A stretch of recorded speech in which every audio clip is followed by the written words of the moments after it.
Sur le site de la fonderie Fonte, tout s'est terminé il y a plus de 2 mois. Allez mon camarade. Alain et Serge ont vécu 37 ans de leur vie dans cette usine. Les syndicalistes y ont reçu de nombreux soutiens politiques. On savait bien quand on disait bonjour et puis le au revoir qu'il n'y avait pas grand-chose à attendre d'eux. Je peux le dire maintenant parce que derrière, voilà le résultat, il est là. On est devant un four qui est éteint. Ce four-là, malheureusement, il ne sera jamais rallumé. Et pourtant, tous ces politiques, ils nous ont dit, ces fusions-là, ces fours-là, vous êtes la meilleure fonderie d'Europe, on va la maintenir. Dans l'entreprise, rien n'a bougé. Tout est encore là.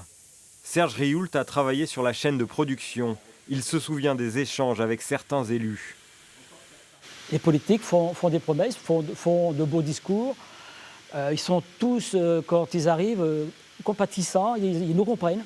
C'est incroyable ce qu'ils peuvent comprendre, les gens. Et puis au final, on voit que les choses évoluent, mais jamais comme c'était prévu. À un Grande-Survienne, les ministres se sont succédés pour sauver la fonderie. C'est le cas de Jean-Pierre Raffarin, Arnaud Montebourg et même un président de la République, alors candidat.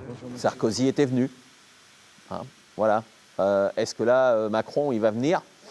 Je ne sais pas. On va peut-être annoncer que les fonderies ALU vont être sauvées. À la limite, si Macron y vient parce que l'ALU est sauvé, tant mieux au moins pour les camarades de l'aluminium, mais c'est pas lui qui les aura fait sauver, hein, parce que c'est dans sa ligne de conduite. Mais que ça soit lui ou les présidents précédents, il n'y a pas de volonté politique de sauver l'industrie. Et on a un exemple. Cette fermeture de Fonte a profondément marqué les deux hommes. Ils n'ont toujours pas digéré les promesses politiques non tenues. Malgré tout, les syndicalistes n'entendent pas boycotter la prochaine élection présidentielle. Je ne me ferai certainement pas d'illusions pour qui je vais voter ou que je ne vais pas voter. Il y a le vote blanc qui existe aussi. Je ne l'ai jamais utilisé. Peut-être qu'un jour, ça viendra. Mais le politique pour qui je vais voter, non, je ne me ferai pas d'illusions. Il va me faire plein de promesses.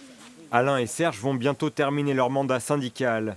Leur ultime combat, l'accompagnement des salariés licenciés.